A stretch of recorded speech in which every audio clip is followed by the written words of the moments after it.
Well, it's race time now, and it's the 4-lap classic Bennett's 500cc race coming up, and we're going to catch up with some of the guys on the grid. Michael, bit of a different kind of machine to what we normally see you lining up on the road with. Yeah, it's G50 Matchless, completely different, and obviously you can tell by the sound of them, a bit noisier.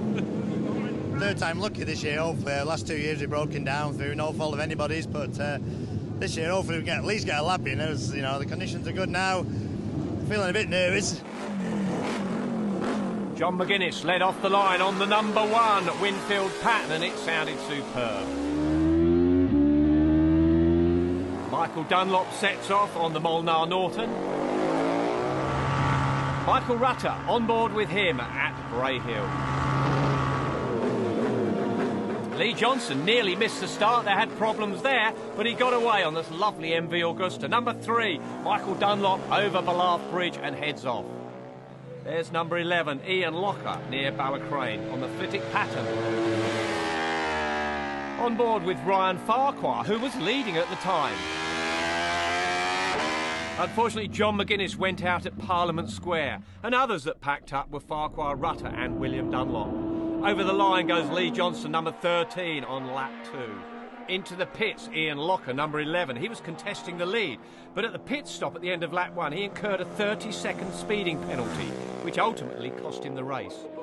Lee Johnston and Danny Webb at Ballacry. Dean Harrison, number 12, he's leading at Ballacry again on that superb-sounding MV. On board with Ian Locker, he slipped down the leaderboard to 5th after that penalty and being chased by Ollie Linsdell. The bike sounding superb. Number 12, Dean Harrison at the end of lap 2 and is leading. Dunlop at Ballasspur. Lee Johnston second at the end of lap 2. He also pits.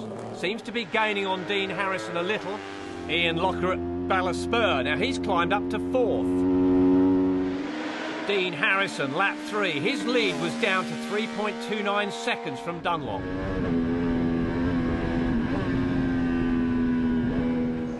Michael Dunlop on lap 4 at Ballasspur. Unfortunately, he retired on the Mountain Mile. Lee Johnston starts the final lap. After 3 laps, Ian Locker 11 has climbed to 2nd and Johnston down to 4th.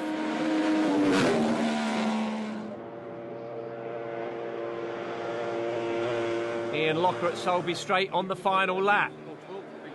The various retirements meant that Jamie Coward would finish in 4th place. Ian Locker crosses the line. He would finish in 2nd place and regret the pit lane speeding penalty. Dean Harrison went across the line to win. Confirmation of that was Dean Harrison on the MV Augusta, Ian Locker in 2nd on the Patton, Lee Johnson in 3rd. Let's hear from the winner.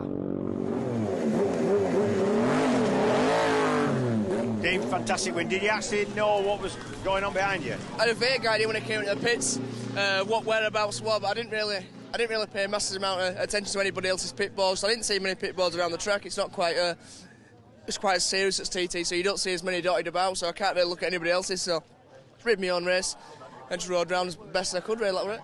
Just feel gutted that I did such a mistake again, you know, but anyway, yeah.